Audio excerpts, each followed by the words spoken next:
아멘. 할렐루야. 기도하십시다. 사랑의 주님, 정말 주님만 높임을 받게 되시기를 원합니다. 언제나 주님께서 내 앞에 계시고 내 우편에 계셔서 언제나 하나님께서 우리와 함께하는 삶이 되기를 원합니다.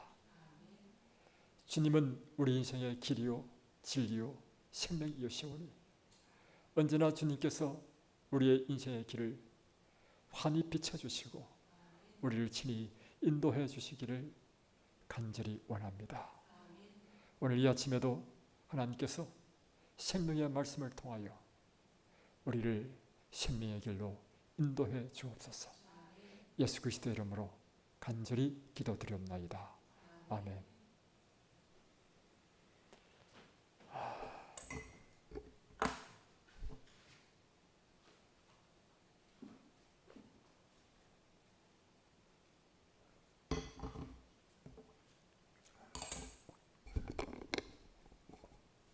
지난밤 잘 주무셨습니까? 방송을 통하여 함께 하시는 우리 성도님, 지난밤 잘 주무셨습니까? 오늘도 하나님께서 우리에게 어떤 말씀을 주실까? 설렘으로 이 새벽에 나오지 않으셨습니까?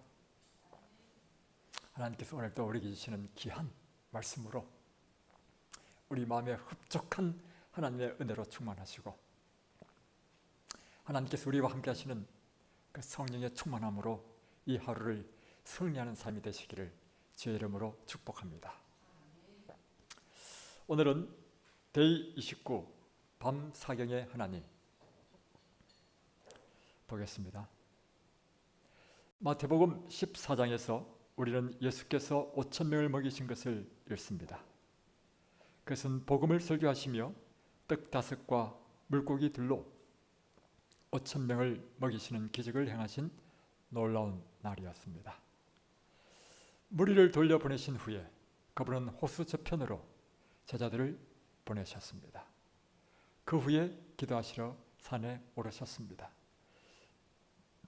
제자들이 호수를 건너가고 있을 때 폭풍이 일어났으며 바람과 파도는 배를 이리저리 흔들었으며 제자들의 생명을 위협하고 있었습니다.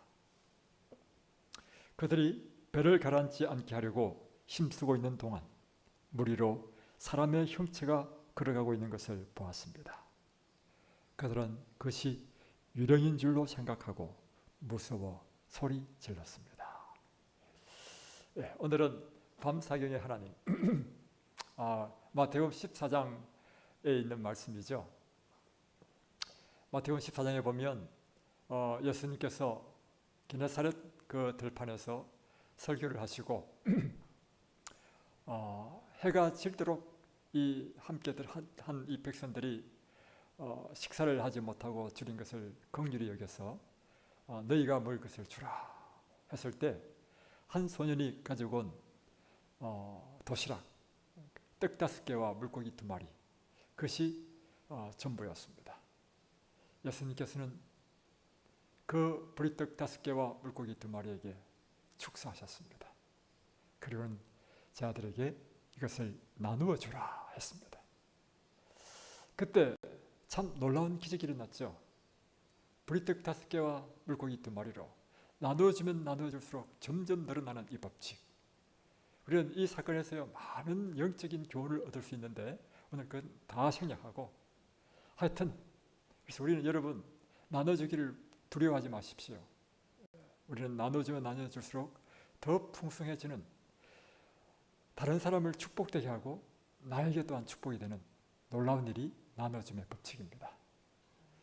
그래서 그 5,000명을 다 먹이고도 남은 것이 12광절이나 거두는 놀라운 기적을 보게 된 것이죠. 이 사건은 사실은 예수님께서 오시기 전 1500년 전에 일어났던 이 만나의 사건을 기억하게 했습니다. 그래서 제자들이 너무 놀랐고 바로 이분이 우리가 기다린 그 메시아이다. 우리에게 떡을 주실 수 있는 분. 그래서 백성들이 예수님을 왕으로 추대하려고 하는 움직임을 보시고 예수님께서는 급하게 이 백성들을 다 흩어 보내도록 명하셨습니다. 불평에 쌓인 제자들은 아주 마음에 불편했죠. 그 마음속에 불만이 있었습니다. 왜냐하면 제자들이 기다렸던 때가 바로 이때를 기다렸거든요. 예수님이 언제 드디어 이 세상에 영광의 왕국의 왕이 되시나 그걸 기다려왔는데 절호의 기회였는데 그것을 무산시키는 이 예수님에게 큰 실망을 하고 그 마음속에 불만을 갖고 있는 그때에 예수님께서는 이제 백성들이 다 흩어진 다음에 갈릴리 건너편으로 가라. 가다라 지방 또는 그라사라고 하는 그 지방으로 가라고 하는 것이죠. 그래서 불만 가운데 12제자는 이제 이미 해는 졌고 어두운 밤에 이제 배를 띄우고 갔단 말이에요. 근데 이 배가 망망대해에 이르렀을 때 갈릴리 바다 가보면요 굉장히 넓습니다. 그래서 그 가운데 가면 양사방 어디든지 육지가 보이지 않는 그런 아주 넓은 굉장히 큰 바다입니다. 그래서 그게 민물이지만 그걸 바다라고 하는 이유가 그런 것입니다. 그래서 그럴 때 풍랑이 일어난 거예요. 풍랑이 일어나가지고 풍랑과 사투를 벌이면서 그런 고생하는 이야기죠. 그것을 지금 이야기하고 있는 것입니다. 그래서 막 기진맥진이죠. 왜냐하면 예수님께서 몇 시에 오냐면 밤 사경에 오셨다 했거든요. 밤 사경은 새벽 3시부터 6시 사이. 그러니까 가장 빨리 왔다 하더라도 새벽 3시에 오셨단 말이에요. 그러면 제자들이 다 흩어보내고 배를 타고 떠난 것이 한 오후 6시?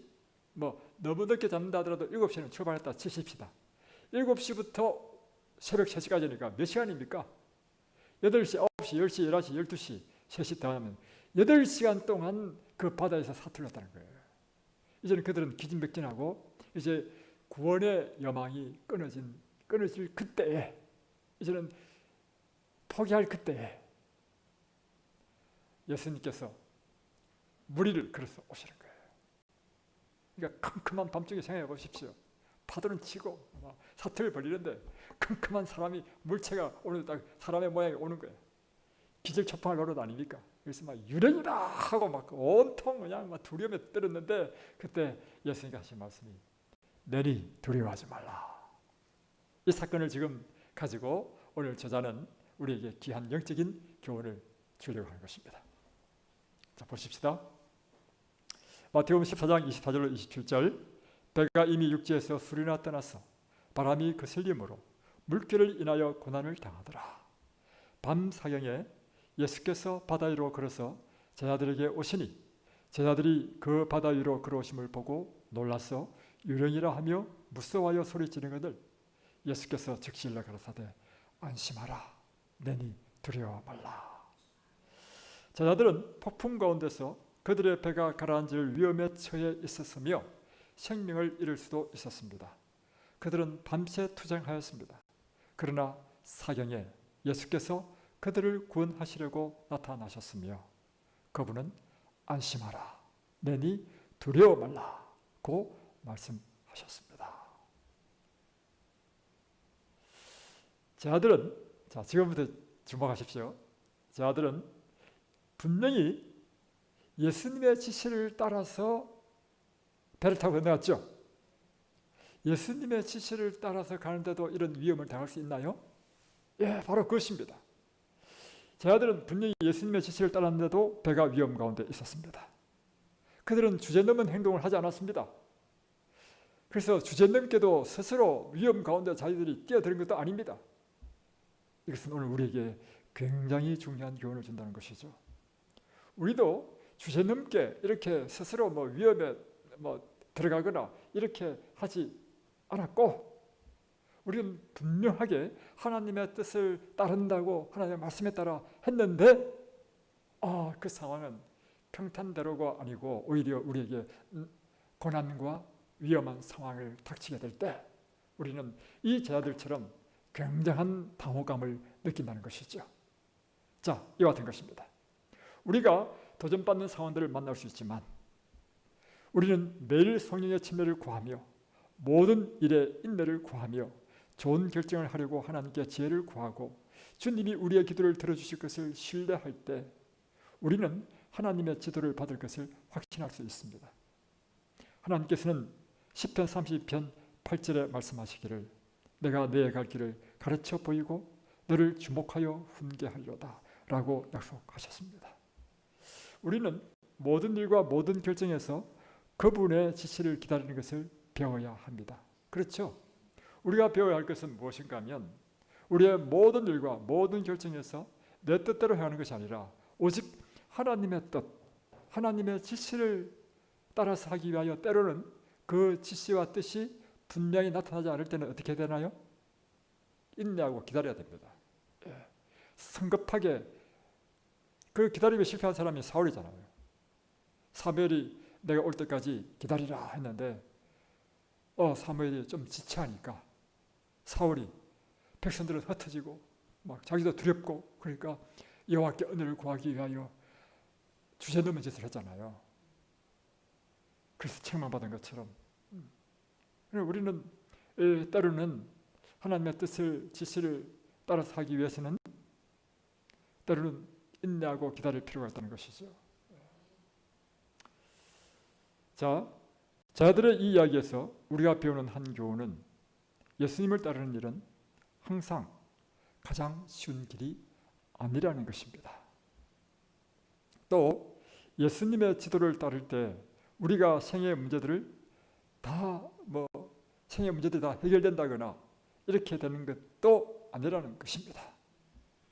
그러나 우리는 우리가 가는 길에 다가오도록 하나님께서 허락하시는 모든 문제에는 목적이 있다는 것을 확신할 수 있습니다. 자, 이게 중요한 것인데요. 우리가 예수님을 따른다고 해서 모든 일이 다 잘 풀리고 예수님의 뜻을 따라서 행한 데에서 문제가 없고 난관과 어려움을 만나지 않을 것이라 이렇게 우리는 절대 아니라는 것이죠. 그러면서 우리가 반드시 알아야 되는 것은 무엇인가 하면 하나님께서 이와 같은 것을 허락하시는 어려움, 난관, 문제들에게는 분명히 우리가 하나님의 뜻을 따라서 행한데도 불구하고 어려움이 닥치고 더 꼬이는 것 같고 더 조용했던, 그러니까 쉽게 표현하면 꾸중물이 있는데 가만히 놔두면 꾸중물이 딱 가라앉아가지고 맑은 물 같잖아요. 그런데 궁극적으로는 이 꾸중물을 깨끗하게 해야 돼. 그럴 때는 확 저어가지고 다시금 물을 걸어야 된단 말이에요.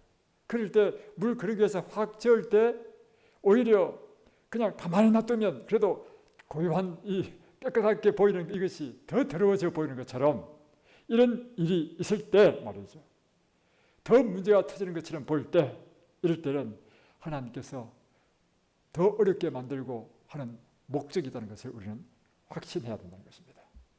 그분이 우리로 문제들과 어려움들을 경험하도록 하실 때에는 우리를 위하여 가지신 목적이 있는데 그것은 우리로 하나님 아버지는 정말 우리를 사랑하고 우리에 대한 기대한 관심을 가지신 분이신 분이 우리가 믿는 하나님이라는 사실, 우리 아버지라는 사실을 더 깊이 알게 하기 위한 것이라는 것입니다.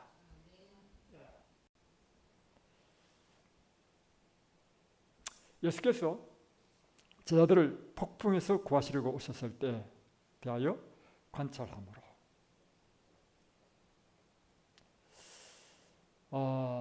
우리는 이 이야기들로부터 다른 교훈을 또 배울 수 있습니다. 자, 이제 지금부터 하는 것이 제자에게서는 메인 가장 오늘 가르치고자 하시는 교훈입니다. 지금부터 앞에 이야기한 이런 것도 우리가 사이드로 우리가 배울 수 있는 교훈이고, 자, 예수께서 제자들을 폭풍에서 구하시려고 오셨을 때 관하여 관찰함으로 우리는 이 이야기에서 다른 교훈을 배울 수 있습니다. 그것은 바로 밤 사경이었다는 것입니다. 히브리 문화에서는 밤을 네 구분으로 나누는데 1경은 오후 6시부터 9시, 2경은 9시부터 12시, 3경은 12시부터 새벽 3시, 4경은 새벽 3시부터 6시까지라는 것입니다. 그러니까 사경이라는 것은 바로 새벽 3시부터 6시 사이인데 사경은 동이 트기 전 마지막 시간대였으며 그것은 가장 어두운 시간이었다. 그래서 이런 말 많이 하잖아요. 동 트기 전이 가장 어둡다.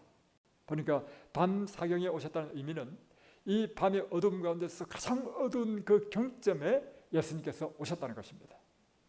많은 경우에 하나님께서는 사경, 곧 모든 것이 희망이 사라지고 잃어버린 것처럼 보이는 가장 어두운 때에 우리를 구원하러 오신다는 것입니다. 그래서 우리 하나님은 자주 사경의 하나님이시다. 이게 오늘 주제입니다.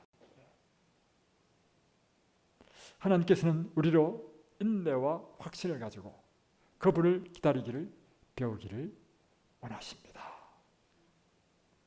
예, 바로 그 사경, 우리의 모든 희망이 다 끊어지고 이제는 구원의 여망조차도 없어진 가장 어두운 그때에 우리가 해야 될 일은 뭐냐면 그때까지 인내하고 확신을 가지고 그분을 기다리는 것을 배우는 것이 하나님의 목적이라는 것입니다. 여러분, 우리에게 힘을 기르는 원칙은 육적인 생활이든 영적인 생활이든 다 똑같습니다. 우리가 육적으로 근육을 키우기 위하여 하는 일이 뭐냐면, 예를 들면 푸시업을 한다 하면 푸시업을 할 때 내가 할 수 있을 만큼만 딱 그쳐버리면 근육이 길러지지 않아요. 이 트레이너의 이야기를 들어보니까 그 할 수 있는 것을 초과해가지고 그때부터 할 때 이제 근육이 이제 때로는 찢어지기도 한다는 거예요. 찢어져. 그러면서 이 근육이요 확 팽창한다는 것입니다. 그래서 이 운동의 원리는 뭐냐면 그 극한에 내가 할 수 있는 정도가 아니라 할 수 없는 그 지점에 와서부터 하는 것이 우리의 근육을 키우는 것처럼 우리의 영적인 경험도 마찬가지입니다. 우리가 이 신앙생활을 할 때 노블하게 뭐 항상 행복하고 귀여우면 내 마음에 맞는 사람들끼리 막 지내고 그러면 깨어질 이유가 없죠. 그럴 때는요 10년, 20년, 30년을 신앙하더라도 영적으로는 어린아이와 같은 상태에 있다는 것입니다. 싫은 소리 한 번도 안 듣고 다음에 교회에 좀 분란이 일어나고 좀 문제가 있을 것 같으면 어이구 도망가야 되겠다. 또는 뭐 교회 건축 헌금을 한다. 나의 희생을 요구한다. 어이구 도망가야 되겠다. 이런 사람은요 30년, 40년 믿어도요 신앙에 발전이 없습니다. 영적도 똑같은데요. 우리와 뜻이 같지 않은 사람과 뜻을 맞추려고 노력하고 또 때로는 내가 선한 목적으로 일을 하는데 오히려 내가 오해를 받고 누명을 뒤집어 쓰고 내가 비난받는 그런 지경에 이를 때 비로소 우리는 무엇을 배우냐면 예수님의 그 교훈을 배우는 거야. 그래서 이럴 때 우리에게 인내를 배울 수 있는 환경이 되어야 되잖아요. 이럴 때 우리가 그리스도의 정신을 나타내는 것을 드디어 이제 실천할, 우리가 성경에서 수없이 배웠죠. 그러니까 우리가 이랬습니다. 사실 우리 모두는 어떤 사람이냐면 목사님이 설교할 때 예수님의 그 비난 받으심에도 불구하고 그분의 인내하심과 참으심과 모욕을 당했을 때 보여주신 그 예수님의 온유하신 품성을 설교드릴 때는 감동을 받아. 그런데 실제적으로 그 현실에 내가 딱 당면하면 이것은 감동받는 참여가 다르다는 것입니다. 첫 번째 일어나는 것이 뭐냐면 우리 속에서 일어나는 우리의 이기심과 교만이 깨어지지 않는 상태에서는요 저항감이 막 일어나죠. 화가 나죠. 그리고 분노가 치밀고 보수심이 치밀고 바로 그것이 바로 이 사경이라는 사경. 가장 우리가 정말 영적으로 극복하기 힘든 그 상까지 딱 왔을 때 비로소 우리는 인내, 참음, 기다림 그리고 그리스도의 그 정신을 우리가 실천할 수 있는 가장 절호의 길이라는 거예요. 이것이 바로 다른 말로 표현하면 우리가 지난 시간까지 했던 깨어짐. 우리가 신앙에 있어서 백전노전이 된다는 것은 바로 그것입니다. 어려움을 피하지 않는 것입니다. 내가 오해받는다 하더라도 그 상황에서 내가 막 열내고 하는 것이 아닌 것입니다.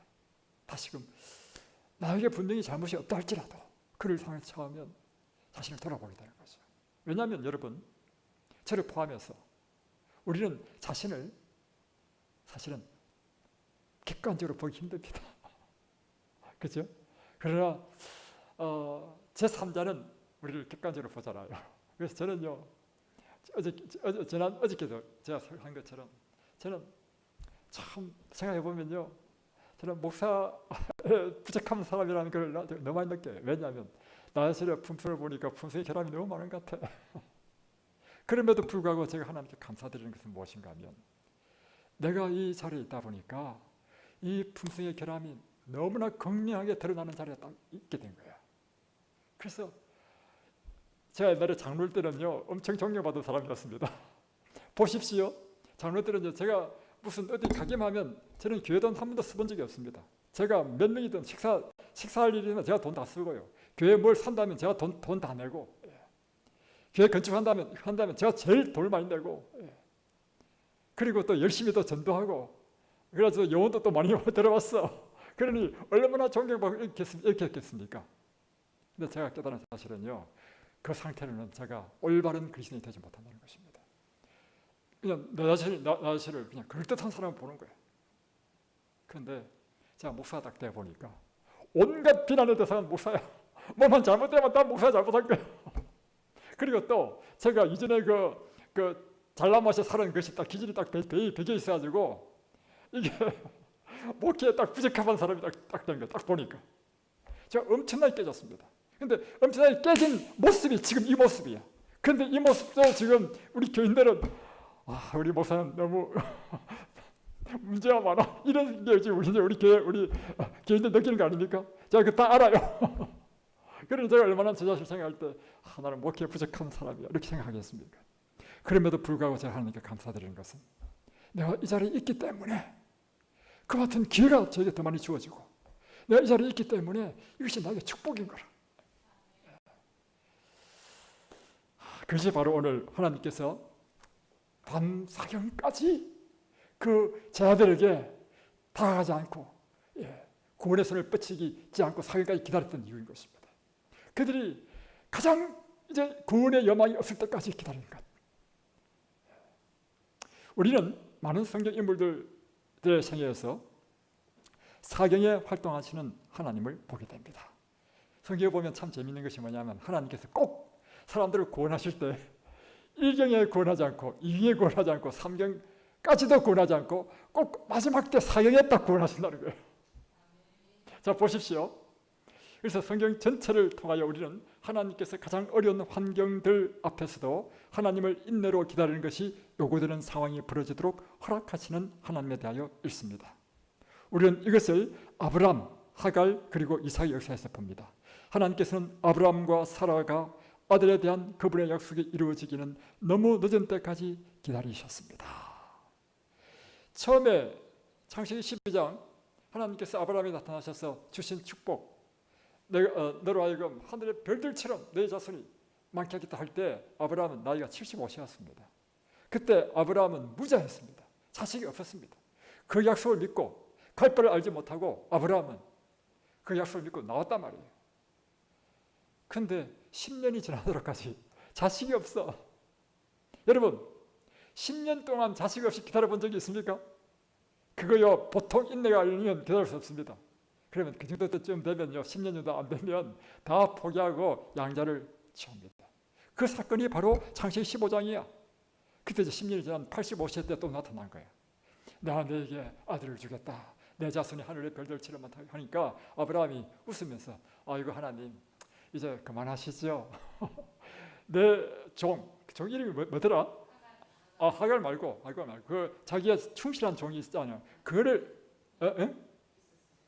그 종을 내가 양자로 삼겠습니다. 한 것이 창세기 15장의 이야기야.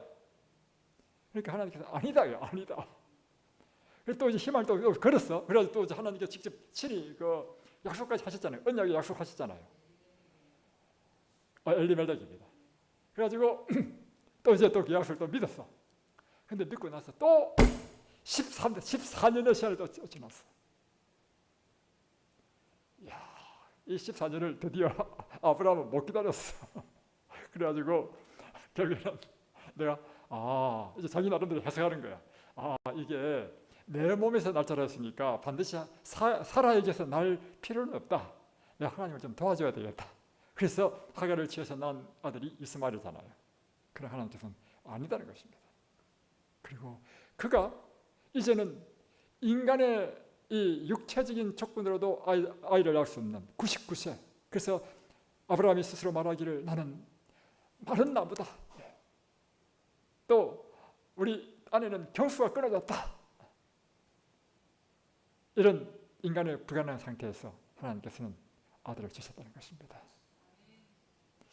이것이 아브라함의 역사뿐만 아니라 하갈의 역사, 또 모든 성경에 보면 바로 그렇게 하나님께서는 역사하신다는 것을 우리는 보게 된다는 것이죠. 우리가 가장 어려운 시간들 동안에 인내와 안정된 믿음으로 하나님을 기다리는 교훈을 배우는 데 우리는 지각에 뛰어난 평강을 가질 것이며 하나님께 영광을 돌릴 것입니다. 하나님께서는 우리가 처한 어떤 상황에서도 걱정하거나 조바심하지 않기를 배우기 원하십니다. 그러나 그분은 자주 우리의 구원을 가져오시려고 사경까지 기다리십니다. 예, 그렇죠. 여러분의 경험 가운데서도 이해 안 되는 경험을 지금 하고 있나요? 억울한 경험은 없습니까? 분명히 하나님의 뜻대로 행했는데, 그러면 모든 것이 잘 될 줄로 기대했는데 오히려 나의 삶 속에 더 큰 곤란과 시련과 핍박이 나를 괴롭히는 그런 때는 없습니까? 그리고 이를 위해서 그렇게 많이 기도했는데, 그리고 정말 오랫동안 또 기다리고 인내했는데 말이죠. 그러나 하나님께서는 잠잠하시고 내 기도에 응답을 하지 않은 그런 것처럼 보일 때, 그래서 마치 하나님은 나를 버리신 것처럼 느껴지는 그때가 바로 여러분 인생의 사경입니다. 그러나 여러분 돌아보십시오. 그대 자신을 돌아보십시오. 그런 경험 가운데서 여러분은 하나님과 더욱더 밀착되지 않았습니까? 오직 그분 한 분만으로 만족한 인생이 되지 않았습니까? 그들은 그 일로 인하여 얼마나 정결한 사람이 되었습니까? 어쩌면 이것이 그들을 향한 하나님의 뜻일 수 있는 것입니다. 그리고 궁극적으로 하나님께서는 그 사경 때 우리를 도우실 것입니다.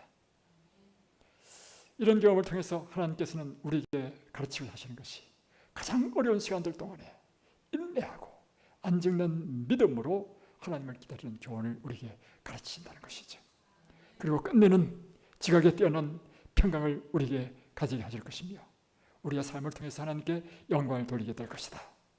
하나님께서는 우리가 처한 어떤 상황에서도 걱정하거나 조바심하지 않기를 우리에게 배우기를 원하신다는 것입니다. 왜냐하면 그분은 자주자주 우리의 구원을 사경 때에 주시기 때문에. 그래서 저는 신명기 10장을 보면서, 신명기에 보면 자주 나오고 여호수아에서 자주 나오는데요, 개역 한글판에는 이렇게 되어 있습니다. 내 하나님 여호와를 경외하고 그를 섬기며 그에게 친근히 하고 라는 표현이에요. 친근히. 근데 이거를 개역 개정판에는 의지하다 이렇게 번역했는데, 옛날 번역본 한글판에는, 개역 한글판이죠, 친근히 하다. 또 여호수아 22장 5절, 8절, 12절 보면 계속 너는 여호와 하나님과 친근히 하라. 내가 율례와 법도를 행함으로 여호와께 친근히 하라. 친근하다는 뜻이 어떤 뜻이냐면 두 물체가 딱 붙어가지고 틈 하나 없는 그 상태가 친근하다는 것입니다. 그러니까 우리가 이런 경험들을 통해서 하나님께서 원하시는 것은 뭐냐면 하나님과 우리가 완전히 딱 하나가 되어가지고 그 사이에 틈 하나 없는 완전한 연합, 이것이 바로 친근관계, 바람 하나 들어갈 수 있는 틈이 없는 완전한 이 친근관계로 우리를 이끄신다는 것입니다. 그럴 때 이제 하나님은 완전히 우리와 한 몸이 되는, 그분 안에 내가 있고 내가 그분 안에 있는 그런 관계 속으로 들어가시는 저와 여러분이 되기를 바랍니다. 기도하겠습니다. 하늘에 계신 우리 아버지, 오늘 우리에게 밤사경에 찾아오시는 우리 주님, 주님께서는 정말 이와 같은 경험을 통해서 완전히 하나님께 하나가 되는, 모든 일에 언제나 인내하며 기다리며 잠잠히 하나님께 주시는 평강으로 하나님을 신뢰하는 것을 가르치시는 우리 하나님, 이 교훈을 우리가 꼭 배울 수 있도록 도와주옵소서.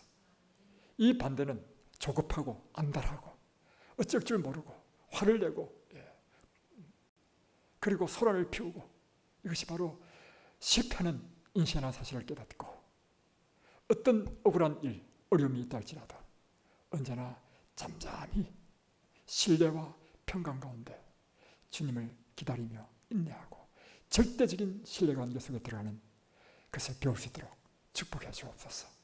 예수님의 이름으로 기도드립니다. 아멘.